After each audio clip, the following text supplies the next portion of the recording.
Gracias por ese aplauso. Estoy muy, ¿qué les digo? Emocionada.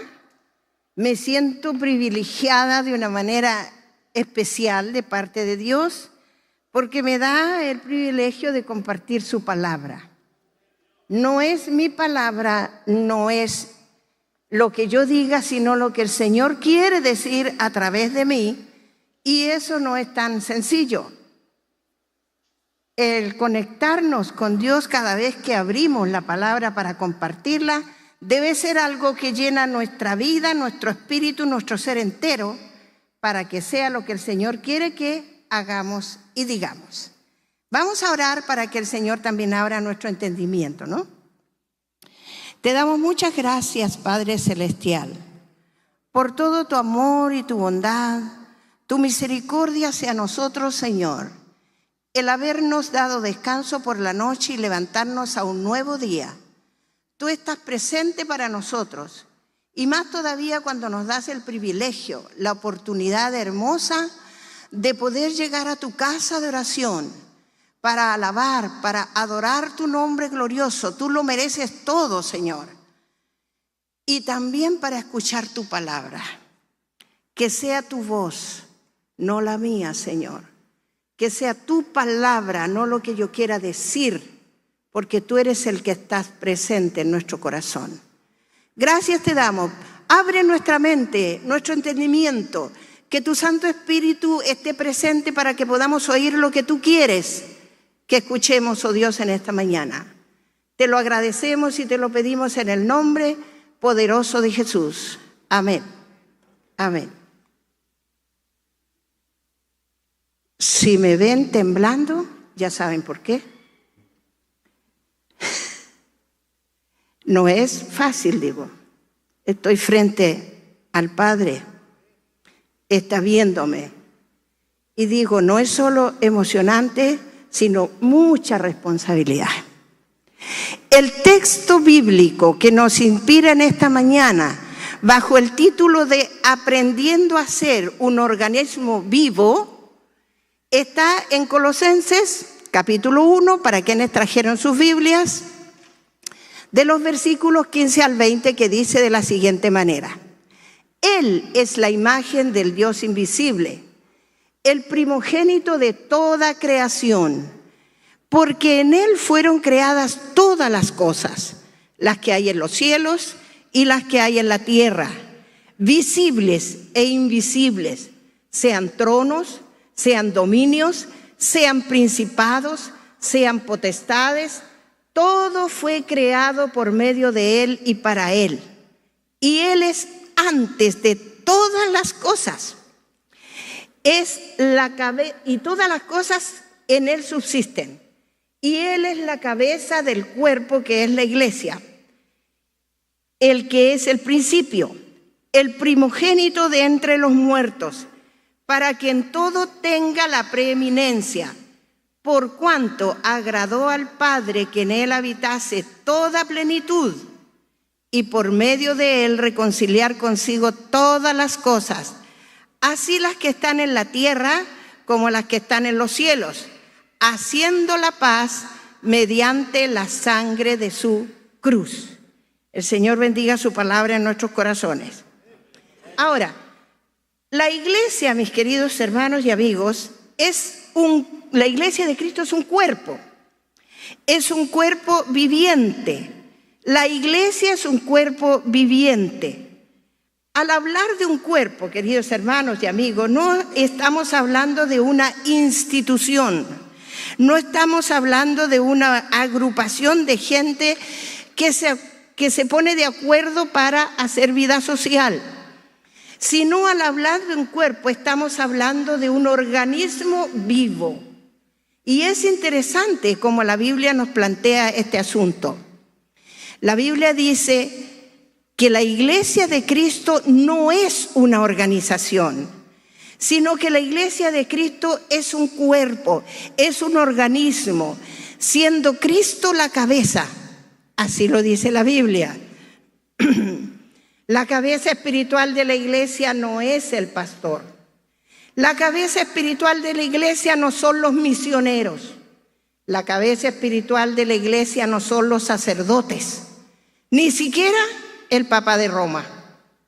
La Biblia dice que la cabeza espiritual de la iglesia es Cristo. Y la iglesia se compone de todos esos hombres y mujeres de toda lengua, clase, rango, estirpe y color, sin distinción de barreras ni sin sectorización de nadie, sino que todos esos hombres y mujeres que han sido lavados, comprados y renacidos por el poder y la gracia del Espíritu Santo, aquellos son los que pasan a conformar y a compaginar este organismo que se llama el cuerpo de Cristo, es decir, la iglesia. Muy sencillo. Esto es lo que la Biblia dice. No es lo que enseña la tradición. Eso no es lo que enseñan los hombres. Eso no es lo que enseña la historia. Tampoco es lo que nosotros podemos pensar. Eso es lo que precisamente dice la Biblia. Y lo que dice la Biblia somos llamados a decirlo nosotros. La iglesia como organismo, como un cuerpo, tiene un propósito, tiene una meta, tiene un desempeño. La iglesia tiene una labor que cumplir como cuerpo. Como organismo tiene que desarrollarse, tiene que crecer, tiene que avanzar. La iglesia de Cristo entonces es llamada a desarrollarse y a crecer como organismo y no como una organización. La iglesia tiene que crecer y tiene que crecer en número, pero también en calidad. Y vale decir, dicho de otra manera, tiene que crecer en conocimiento, ¿verdad? En eficiencia, en espiritualidad, en capacidad, en solvencia, pero también tiene que crecer en cantidad, en número. Por eso están ¿cómo se llama? Los equipos, ¿no es cierto?, en toda la ciudad, porque estamos haciendo eso, ¿ya? Mire, voy a contarle una experiencia aquí, algo personal de nosotros. Nosotros fuimos en Chile 40 años pastores. Y una de esas iglesias que pastoreamos con mi esposo, nos encontramos en una propiedad y en un antiguo edificio, en una iglesia que fue en esa ciudad un famoso prostíbulo. Luego allí se comenzó la obra con un pequeño grupo de hermanos. Gracias a Dios, esa iglesia dejó de ser un minúsculo grupo de personas. Hoy día abarca más de media cuadra con un imponente edificio, una hermosa casa pastoral y un moderno templo para la gloria del Señor. Entonces, la iglesia es una presencia física, es una representación auténtica de la obra de Dios que se está llevando a cabo en este mundo. Se ha dicho muchas veces aquí cómo nació esta iglesia, ¿no? De qué forma se hizo, cómo creció. Esto tampoco era un edificio de iglesia. ¿Qué era? ¿Una arena de box? Figúrese, aunque ahora debe ser medio parecido porque se los damos al diablo aquí, ¿no? Se siguió siendo arena de box, pero para otra cosa. Entonces la iglesia, como presencia física en el mundo, debe ¿qué? Imponerse. Y vamos a ver 5 cosas indispensables que son incuestionables que la iglesia como tal requiere para crecer en número y en calidad. ¿Cuáles son esos contenidos? Se los voy a enumerar y lo vamos a ver luego uno por uno. La iglesia crece a través del Espíritu Santo. El segundo punto dice, la iglesia crece a través de la palabra. En tercer lugar, la iglesia crece a través de la oración. En cuarto lugar, la iglesia crece a través de su ministro o su pastor. Y en quinto lugar, la iglesia crece a través del cuerpo, es decir, de todos nosotros. ¿Qué dijimos al comienzo? La primera parte dice, la iglesia crece a través del Espíritu Santo.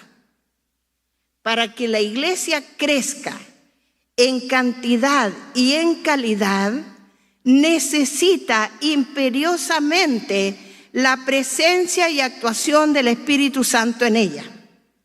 La iglesia, para crecer y para desarrollarse, para cumplir el propósito de Dios, el programa de Dios para lo cual ha sido dejada, necesita la acción del Espíritu Santo, porque la Biblia dice que la iglesia cumple los propósitos de Dios.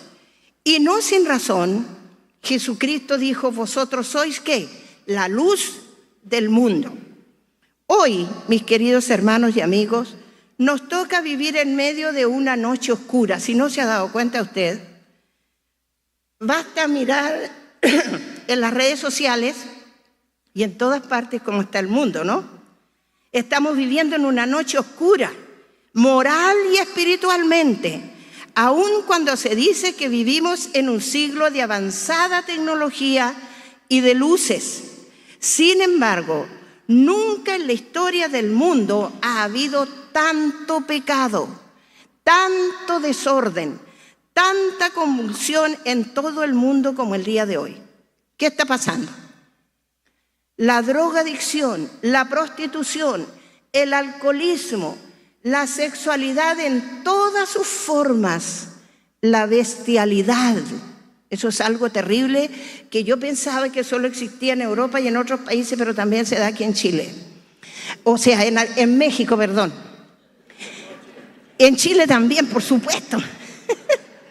La violencia, el terrorismo y la maldad del hombre en el día de hoy no se le compara con aquellos días cavernarios en que el hombre vivió. Basta que usted se informe a través de los medios, digo de nuevo. Basta que usted sea objetivo y va a comprobar que jamás en la historia de la humanidad se ha visto tanto pecado como hoy. Y la iglesia, en medio de esta noche oscura del mundo, tiene que ser la luz. Cristo también dijo, vosotros sois la sal de la tierra. Es decir, donde la iglesia llega con el evangelio, las familias cambian. Los hombres cambian. El bebedor que dormía su borrachera en la calle, una vez que recibe a Cristo en su corazón, eso se acabó. Y esa persona logra ocupar su dinero en todo lo que sea necesario para mantención de su familia y no para perder lo que Dios le da en su trabajo. Cuando el evangelio llega a los barrios, como está ocurriendo aquí en Tijuana, la gente cambia. Cuando el evangelio llega al estrato social elevado, la gente cambia. Cuando el evangelio llega donde hay maldad, el barrio cambia, la comunidad cambia y la presencia de Dios se hace visible allí, porque Cristo dijo, vosotros sois la luz del mundo, vosotros sois la sal de la tierra, vosotros sois mis testigos. Y si ustedes callan, dijo Jesús, las piedras hablarán. La iglesia, esta iglesia, la iglesia de Cristo, para crecer, para desarrollarse, para ser una iglesia solvente, fuerte y espiritual, necesita incuestionablemente la acción del Espíritu Santo. El Espíritu Santo es el que da el poder para que los miembros de la iglesia puedan trabajar y hacer su trabajo de evangelización y demostrar a Cristo para que cambie el mundo. Acuérdense que el Señor dice en su palabra, pero recibiréis poder, ¿cuándo? Cuando venga sobre vosotros el Espíritu Santo. ¿Para qué? Y me seréis, ¿qué cosa? testigos, no solamente en esa zona del mundo, sino dijo hasta lo último de la tierra. Ahora podemos darnos cuenta entonces, mis queridos amigos y hermanos y miembros de esta iglesia, que no solo el Espíritu Santo es importante, sino que es imprescindible. Es decir, no se puede prescindir, no se puede eludir la actuación y la presencia del Espíritu Santo actuando en la iglesia, usando a cada persona, a cada adulto, a cada joven, a cada niño aún, para llevar este evangelio con poder, con gracia, con penetración al corazón de muchas personas. Todos nosotros, quienes pertenecemos al cuerpo de Cristo, que somos iglesia, tenemos que tener el Espíritu Santo en nosotros. La Biblia dice que cuando nosotros aceptamos a Cristo como nuestro Señor y Salvador, el Espíritu Santo nos sella. Nos sella. Somos del Señor. Nuestro nombre queda inscrito en el libro de la vida. Pero para desarrollarnos como creyentes necesitamos que el Espíritu Santo se expanda dentro de nosotros, de nuestra mente, de todo nuestro ser, para poder cumplir la tarea evangelizadora que Dios nos ha encomendado. Eso es importante para la iglesia. Entonces, el Espíritu Santo, que tiene dones, claro que sí, reparte dones. Le digo más, no solo hablar en lengua es un don. Predicar es un don, y hay muchos dones. Usted busque en Hechos, en Romanos, en Corintios, un listado de dones del Espíritu Santo. Debemos aprender a encontrarlos de manera que usemos esos dones para honrar, para glorificar al Señor, para que la iglesia sea nutrida y para que ganemos almas para Cristo. En segundo lugar, la iglesia crece a través de la palabra. El segundo medio para el crecimiento de la iglesia es la palabra de Dios, por supuesto. Si el Espíritu Santo es indispensable para el crecimiento de la iglesia, no es menos indispensable la palabra de Dios. Por eso digo, yo reitero, no son las palabras de nosotros, es la palabra de Dios la que transforma y la que cambia. Mis amigos y hermanos, ustedes son testigos y no pueden cerrar sus oídos y sus ojos a lo que nosotros estamos viviendo en estos días. ¿Por qué razón? Donde usted vaya, al lugar que sea, al país que esté, nacen nuevas corrientes religiosas. Cada día proliferan las falsas doctrinas, las sectas falsas. Cada día por allí aparece una nueva denominación evangélica. ¿Por causa de qué? Fíjese que la mayoría son por causas de divisiones dentro de la iglesia. Divisiones que son escolásticas o filosóficas. Los escolásticos tenían eso. Trataban de conjugar lo que era filosofía con la palabra de Dios y hacían una nueva denominación, ¿ya? De forma tal que este libro está siendo bombardeado en esos grupos, por no decir grupúsculos, que nacen de aquí y de allá. ¿Por qué razón? Tienen ideas tan raras. Si ustedes ven las redes sociales, a nosotros nos llega tantísimas cosas espantosas que pasan en alguna iglesia que dice, Señor, ¿cómo es que tú no tienes aquí, barres con esto de una vez como lo hacía antes, no? Pero así hay. Como dijo una hermosa profesora que tuve yo en el seminario, que dijo, esas personas sacan un texto de contexto y lo usan como pretexto para conformar un nuevo grupo. Pero no es así, ¿no es cierto? Es posible que hayas escuchado alguna vez acerca del espíritu de Jezabel en la iglesia. La gran mayoría de las personas cree que solo está vinculado al pecado de prostitución y perversión. Sin embargo, en realidad no es solo eso. El espíritu de Jezabel tiene muchas características que obstaculizan el crecimiento de la iglesia y alejan a las personas de la presencia de Dios. Y es posible que te estés preguntando, ¿quién fue Jezabel? Desgraciadamente, tengo que decir que Jezabel era una mujer, pero fue la peor mujer del Antiguo Testamento. Ella fue esposa del rey Acab y trajo prácticas paganas que desagradaron mucho a Dios. Fue una reina muy mala que promovió la idolatría, mató a muchos profetas, además de convencer a su esposo que adorara a otros dioses que no fuera el Señor. Tenemos muchas cualidades hermosas que Dios nos dio como mujeres queridas a las que están aquí. Pero también tenemos muchas posibilidades de usar artimañas y convencer a los hombres de hacer cosas negativas.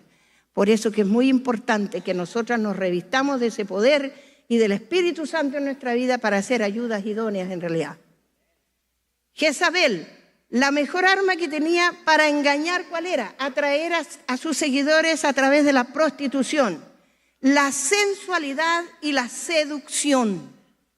Por eso es tan importante y delicado a la vez que los pastores deben tener cuidado a quienes suben o ponen en el altar. El testimonio de todos nosotros es muy importante para estar aquí. No es llegar y subirse aquí. Por eso uno tiembla, ¿no? Hoy la iglesia es testigo de esta proliferación de falsos maestros. Oye, cada cosa que enseñan, hermano. Hay algunas personas que están predicando que si usted pone aquí $200, los manda para el cielo. O $1,000 y se van derechito al cielo. Eso no es bíblico, ¿ya? Eso es otra cosa. Ese es espíritu de Jezabel. Ahí andan grupos que dicen que Cristo vivió como todos los hombres y que Marta y María fueron convivientes del Señor Jesús. Y que cuando dijeron que Jesús resucitó se fue a la India con María a vivir su vida. Esos que andan diciendo que Dios es un Dios sexual y que tuvo relaciones sexuales con María y que por eso nació el Señor Jesús. Eso dicen. Hoy por hoy, esta palabra viva debe ser retomada. Hoy por hoy nuestra gente debe tener acceso a la palabra de Dios. Hoy por hoy esta Biblia santa debe irradiar sus destellos y ser puesta como antorcha lúcida, diáfana, para que la gente pueda retomar el concepto bíblico y pueda volver a los caminos antiguos. Muchos en nuestras iglesias hoy quieren dictar cátedra y nunca se han acercado a un estudio bíblico. No tienen comunión y no tienen vida de iglesia. Una iglesia que predica la palabra de Dios en todo su concepto, una iglesia que enseña todo el consejo de Dios, es una iglesia que está en el camino de la superación y del crecimiento. Dice el texto sagrado. ¿Qué hace? El Salmo 1 dice, y en su ley medita, ¿cuándo? De día y de noche, no dice tarde, mal y nunca, ¿no es cierto? Dice de día y de noche. Será como árbol plantado junto a corrientes de agua, que da su fruto en su tiempo y su hoja no cae. Y todo lo que hace, prosperará. La palabra de Dios es al fin y al cabo lo que hace el efecto y cambia la mentalidad de los hombres. La Biblia dice que la palabra de Dios es viva, eficaz y más penetrante que toda espada de 2 filos. Mire qué interesante eso, ¿no?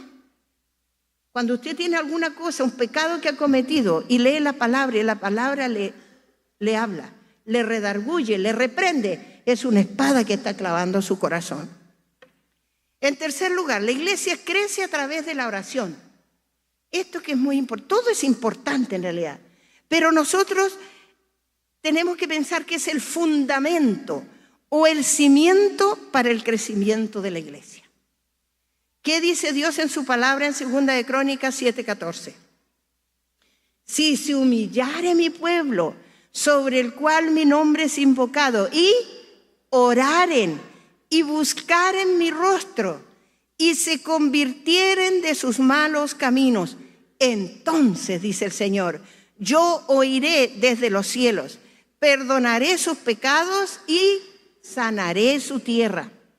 Hermanos queridos, si no estamos dispuestos a evangelizar y a orar a Dios, no vamos a experimentar el tan deseado crecimiento que estamos esperando. Tampoco habrá un despertar en nuestras vidas y ministerios. Grandes hombres como Martín Lutero, cuando empezó a pensar que no estaba satisfecho con el mundo religioso de su época, necesitaba mayor devoción, que necesitaba mayor devoción, necesitaba gente consagrada, viviendo para el Señor. Así que pasaba mucho tiempo orando. Usted sabe que Martín Lutero era un monje. ¿Sabe? Oraba hasta 16 horas al día. En oración ferviente. Y por esa razón vino la Reforma del siglo XVI. Vino la Reforma. Juan Wesley, otro gran hombre de Dios, oraba mucho. Así fue la renovación metodista. Cuando nació, diferente. Las fervientes oraciones pueden transformar al mundo, queridos. Fíjense que, ¿escucharon alguna vez hablar de Winston Churchill? ¿No es cierto? El primer ministro inglés. Cuando se vio amenazado por los alemanes que iban a invadir Inglaterra, ¿sabe lo que él hizo?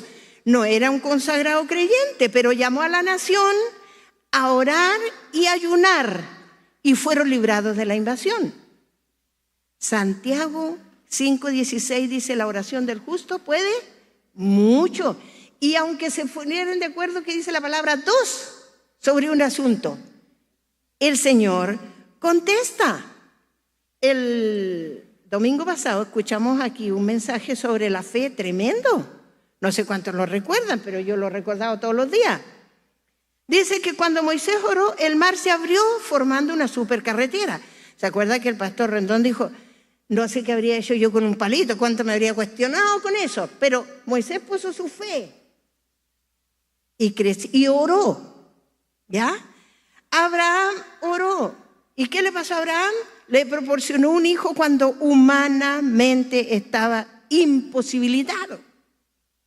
Cuando Josué oró, los muros de Jericó se derrumbaron, ¿verdad? Cuando David oró, pidió a Dios su ayuda y pudo derrotar al gigante Goliat. Cuando Elías oró, hizo caer fuego del cielo. Cuando Daniel oró, lo salvó de ser devorado por los leones. Cuando Pablo oró en la prisión, ¿qué pasó? Temblaron las paredes, ¿no es cierto? Se abrieron todos los cerrojos y pudo salir. Y hay un gran hombre que fue el que tuvo una cantidad en los primeros, orfanatorios que fueron construidos y mantenidos. Oró muchas horas para que Dios pudiera mandar provisión para tener esos orfanatorios. Cuando tú oras, hermano, la tierra que te rodea se convertirá para Cristo. Ustedes hablan mucho y recuerdan mucho al querido pastor Fermín García. ¿Qué hacía ese hombre? Por todo lo que yo he escuchado, el poco tiempo que está aquí, era un hombre de oración, pues. Y cuando alguien venía a decirle algo, lo mandaba a orar. Y él oró y le creyó a Dios lo que iba a pasar, y mire cómo estamos. Por eso, la oración cambia las cosas. La oración no necesita pruebas, sino necesita práctica. Hoy nos dedicamos más a organizar en lugar de agonizar en nuestras rodillas, pidiendo a nuestro Dios Todopoderoso que nos dé la renovación necesaria. No me olvido de una pastora chilena muy viejita que un día me mostró sus rodillas. Tenía callos en las rodillas.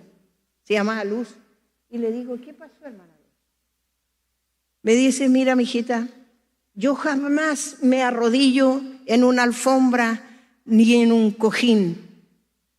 Yo me arrodillo en la tierra o en el piso pelado, porque mi Señor Jesús nunca puso nada para arrodillarse.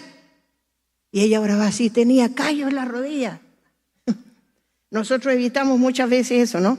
Después nos cuesta pararnos cuando nos arrodillamos. Pero la oración es necesaria. Personalmente tengo que decir muchos testimonios sobre respuestas a la oración. Y este pastor que tienen ustedes aquí vino por la oración de su hermano mayor. Porque él quería tener hermanitos y yo no podía, según la medicina no tenía, estaba estéril. Después que él nació de un parto normal.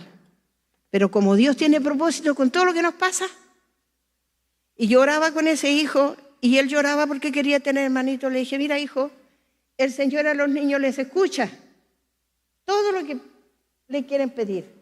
Oró 2 meses. Señor, sana a mi mamita que quiero tener hermanitos. Y el Señor no solo le mandó 1, sino le mandó 2. Porque cuando esperé a Juan, me dice mi hijo, en Chile le dicen lo que viene de regalo, dice, el Señor me dio la yapita, mamá. Me entregó otro hermanito. Y ahí está su hermanito ahora, ¿no? Lo que no pensábamos, pero Dios tiene un propósito y cuando nosotros oramos, Dios cumple los propósitos. Y no me cabe ninguna duda que el propósito de Dios era para Él. Y para todos nosotros, que usted esté aquí sentado en esta mañana y el que vino por primera vez, el propósito de Dios es que usted estuviera aquí y escuchara la palabra y sintiera eso. El Señor es de verdad. Y cuando nosotros oramos y creemos, porque esa es la idea, ¿no? No solo orar, creer que Él puede, porque para Él no hay nada imposible.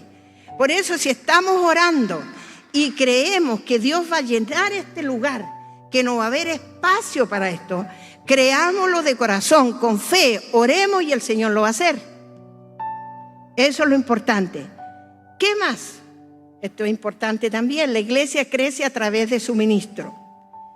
Porque es necesario, dice Tito 1, 7 y 9, que el obispo sea irreprensible como administrador de Dios, no soberbio, no iracundo, no dado al vino, no pendenciero, no codicioso de ganancias deshonestas como hoy se escuchan a muchos, sino como hospedador, amante de lo bueno, sobrio, justo, santo, dueño de sí mismo, retenedor de la palabra como ha sido enseñada, para que también pueda exhortar con sana enseñanza y convencer a los que la contradicen. La iglesia crece a través de su ministro o el pastor, el hombre a quien Dios ha llamado. Este es un llamado de Dios, hermanos. Dios llama de diferentes lugares. Si nosotros leemos el Antiguo Testamento, Dios llamó a profetas desde el campo, de donde estaban trabajando, tras los bueyes. De allá los llamó.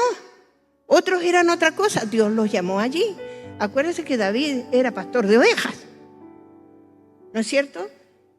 El hombre a quien Dios ha llamado lo ha separado de su trabajo secular, de su profesión, de sus ocupaciones, porque ha sido llamado para ser ministro de la palabra, para ser el predicador de la palabra, para ser el guía espiritual y visible de la iglesia, cuya cabeza en el cielo está en el cielo. Pero el pastor en alguna medida es el representante visible de ese cuerpo, que es la iglesia. Por tal razón se le debe respeto y obediencia, y por eso el ministro es una persona importante en las manos del Señor, pero no es algo imprescindible. El hombre a quien Dios ha escogido necesita que sea un siervo humilde para que entregue la palabra con humildad, con convicción, con fuerza, con decisión de lo que está haciendo. Porque el ministro no es un profesional. Usted sabe, este mundo está plagado de profesionales y no tenemos nada contra los profesionales. Pero el ministro es un hombre del Señor, consagrado exclusivamente para un trabajo al cual el Señor lo ha llamado. El ministro debe ser un hombre de buen testimonio dentro y fuera de la iglesia. Nadie debe acusarlo de pecado. Debe ser un hombre transparente, irreprensible, como dice la Escritura. Y aunque es hombre, sentirá el peso del agotamiento, porque eso es cierto. Ser pastor no es tan fácil. La carga emocional y espiritual es tremenda. y siente el agotamiento y a veces el fracaso, pero sigue siendo un hombre de Dios.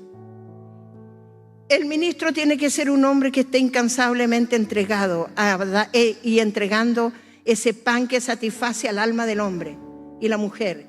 Y debe predicar todo el consejo de la palabra de Dios. No solo algunas cosas y lo que me agrada a mí, sino todo. Y lo que es pecado y lo que no también es bueno. Todos pueden sentirse desalentados, pero el ministro de Dios debe permanecer y quedar allí. Su padre que lo atiende lo sustenta. Todos pueden sentirse ofendidos por cualquier situación que se les presente, pero el ministro debe guardar silencio y a veces llorar a solas.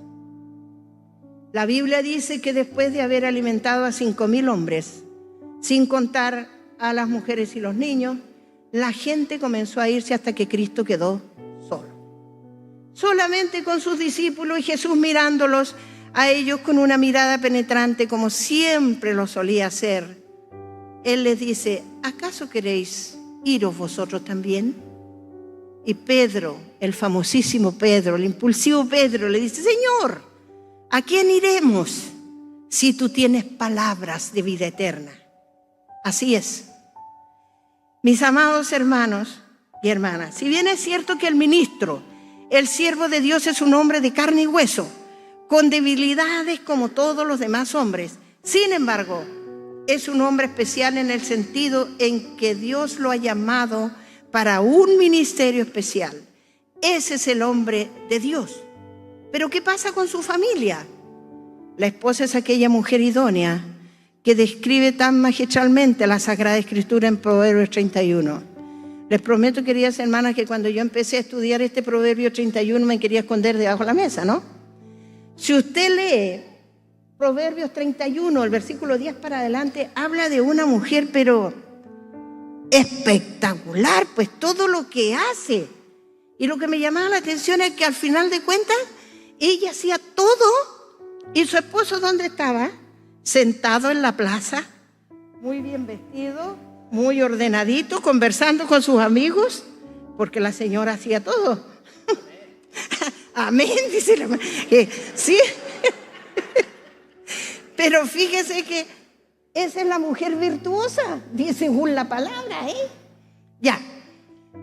Pero mire, es mejor ser mujer virtuosa y no, como dice aquí la palabra, no ser una mujer idiota que menoscaba, que confunde, que impide que irradie la luz de la presencia del Señor en la persona de su esposo, que es su cabeza.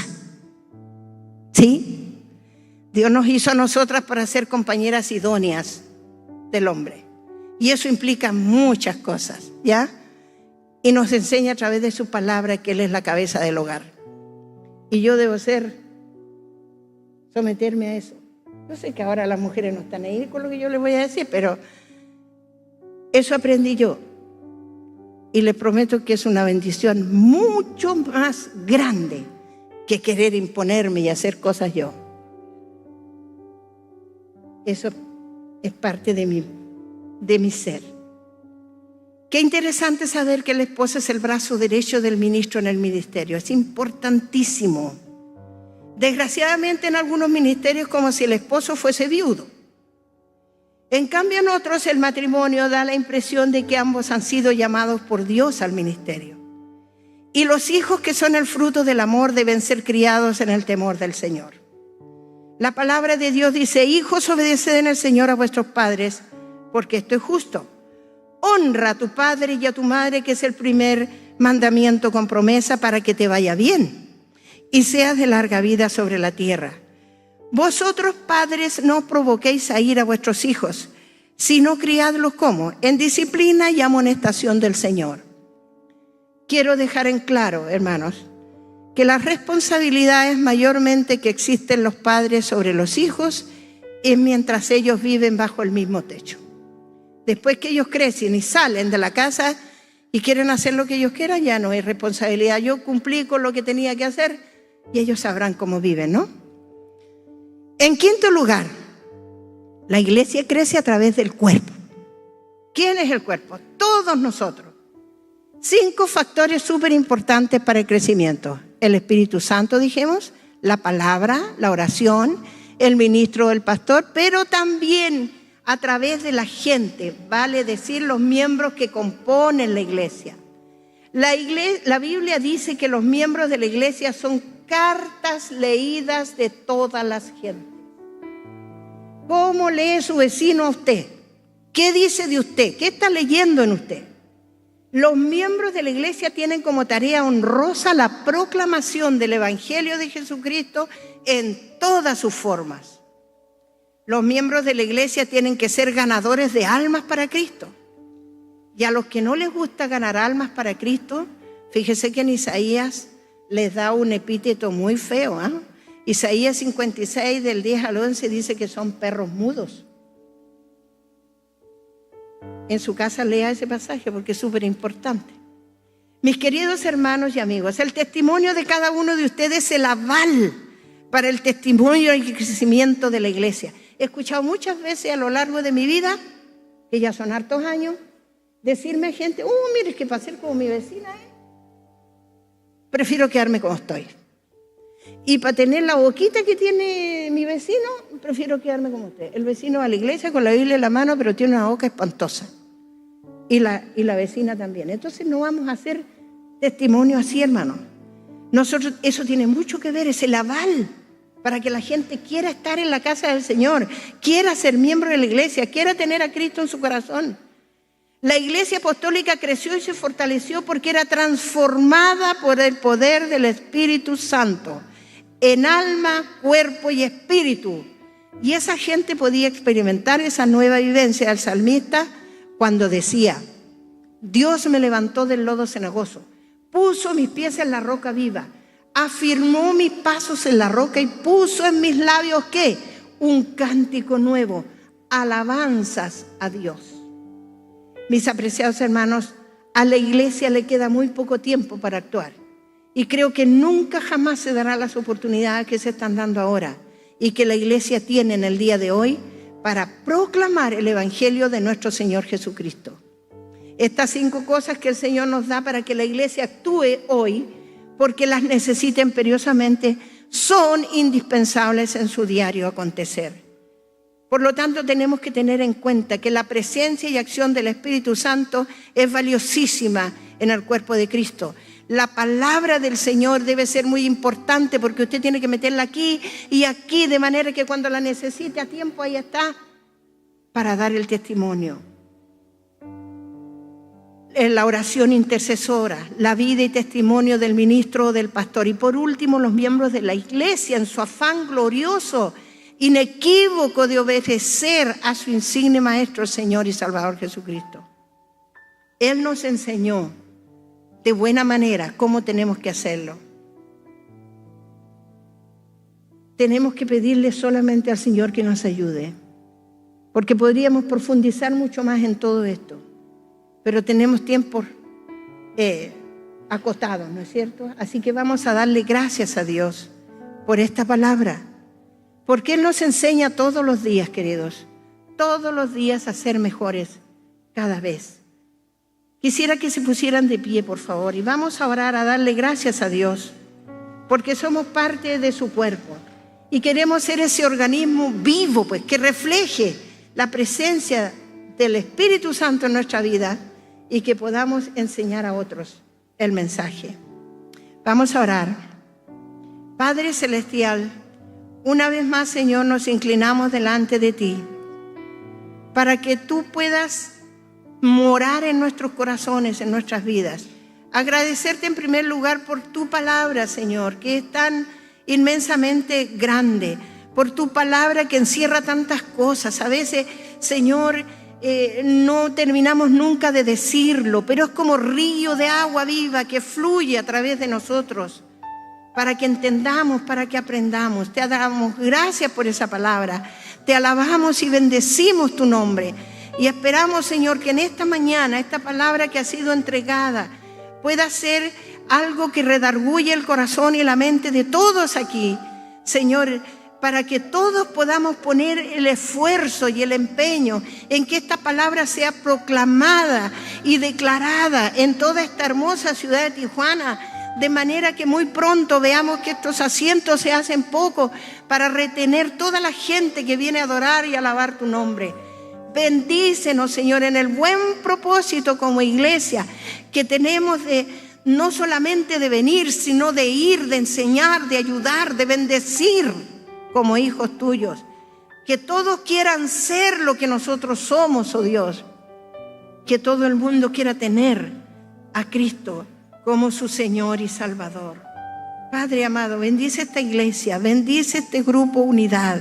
Permite que este grupo, así como dice que es unidad, de verdad se note esa unidad, Señor, en oración, en llenura del Espíritu, en estudiar tu palabra. Gracias por todos los estudios que se dan aquí toda la semana. Gracias por todas las personas que están estudiando tu palabra, por los que quieran servir, Señor, que todos tengan una ocupación, porque tú no tienes hijos ociosos. Tú quieres que todos nos movamos y trabajemos, que los dones que el Espíritu Santo nos ha entregado a través de tu palabra puedan ser ejercidos de una manera tan especial, de una manera tan importante, que muchas almas puedan llegar a congregarse. Gracias te damos por tu palabra. Bendice esta iglesia y úsanos pues para honrar tu nombre donde quiera que vayamos. En el nombre de Jesús. Gracias.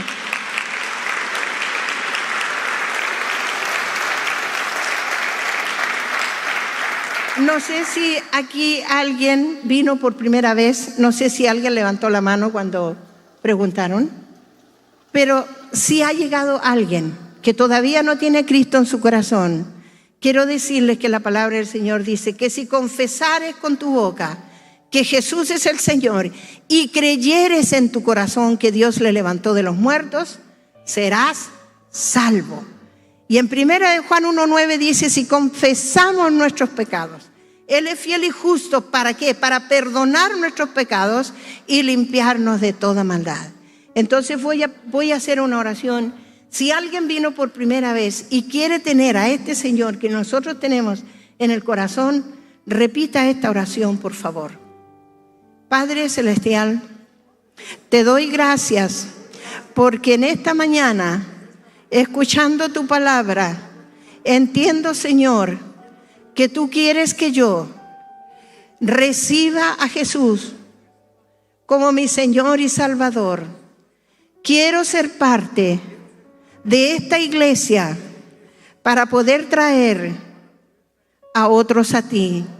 Gracias por perdonar mis pecados, por limpiarme de toda maldad.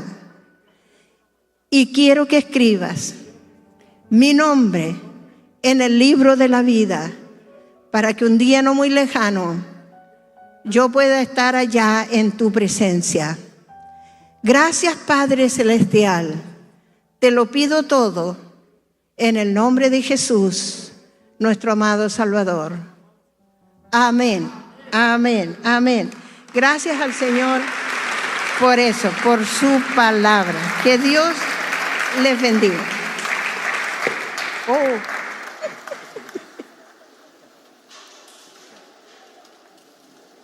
Estamos listos para irnos. ¿Estás contento? Agradecido con Dios. Quiero invitar, aquí va a haber unas personas que quieren orar por ti. Si tú tienes alguna necesidad, traes algo ahí en tu corazón, no te vayas con eso. Aquí hay unas personas que te aman también y quieren orar contigo. Y vamos a poner esto en manos de Dios esta semana. Levanta tus manos ahí donde estás. Dale gracias a Dios. Gracias, Señor, por esta mañana. Gracias por tu presencia, tu palabra en nosotros. Gracias, Señor, por lo que has hablado en nuestro corazón hoy. Y Dios, ponemos nuestra semana en tus manos, Señor. Y todo lo que hagamos, todo lo que digamos, sea bendecido, sea dirigido por tu Espíritu. Y que esta ciudad sea transformada por medio de tu poder, en el nombre de Jesús. Amén, amén. Familia, Dios te bendiga, que tengas bonita semana. Invita a alguien el siguiente domingo, que aquí hay gente que quiere orar por ti. Dios te bendiga.